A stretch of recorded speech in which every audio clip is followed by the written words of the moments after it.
피붕이 생각입니다. 오늘은 삼성 노조와 성과급 이슈를 보면서 든 생각을 이야기해 보려고 합니다. 삼성이 워낙 큰 조직이다 보니까 주변에도 관련된 지인들이 꽤 있습니다. 아마 여러분들도 그럴 거고요. 그런데 같은 회사 안에서도 부서에 따라 생각이 꽤 다르더라고요. 예를 들어서 메모리 쪽에 있는 직원들은 성과급이 몇 년만 잘 나오면 인생이 달라진다. 안 할 이유가 없다. 이런 식의 반응도 있고요. 반면 비메모리 쪽에서는 이건 초과 이익에 대한 부분인데 우린 해당 사항이 크지 않다. 괜히 찍혀서 오래 못 다닐 수 있다. 이런 반응이 있었습니다. 결국 같은 회사 안에서도 입장과 이해관계에 따라 생각이 완전 달라지는 걸 볼 수 있었습니다. 이걸 보면서 느낀 것은 문제는 정치적 성향이라기보다 결국 돈과 직접적으로 연결된 점이라는 거죠.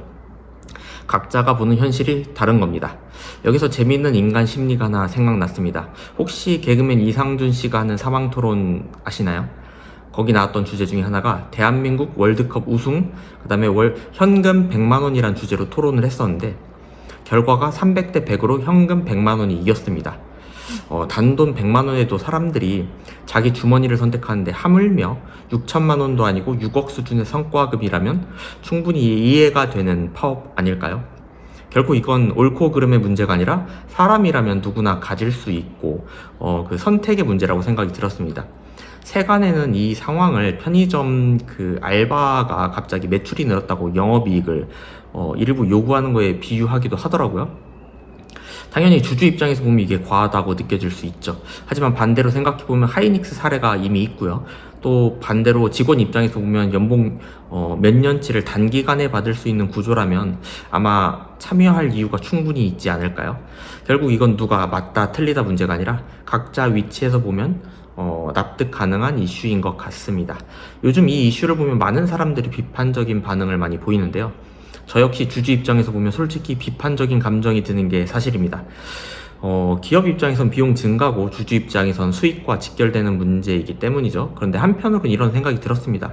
일부 노조를 보고 정치적 프레임으로 공산당, 좌파, 이런 식으로 이야기를 하기도 하는데요.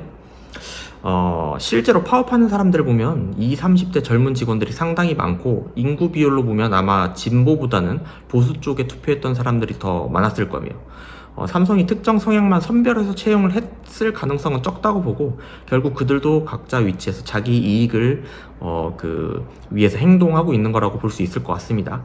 결국은 각자 이해관계가 부딪히는 구조라고 생각이 들었습니다.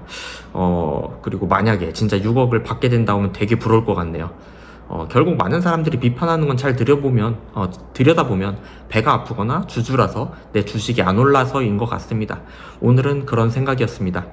아무튼 그렇습니다.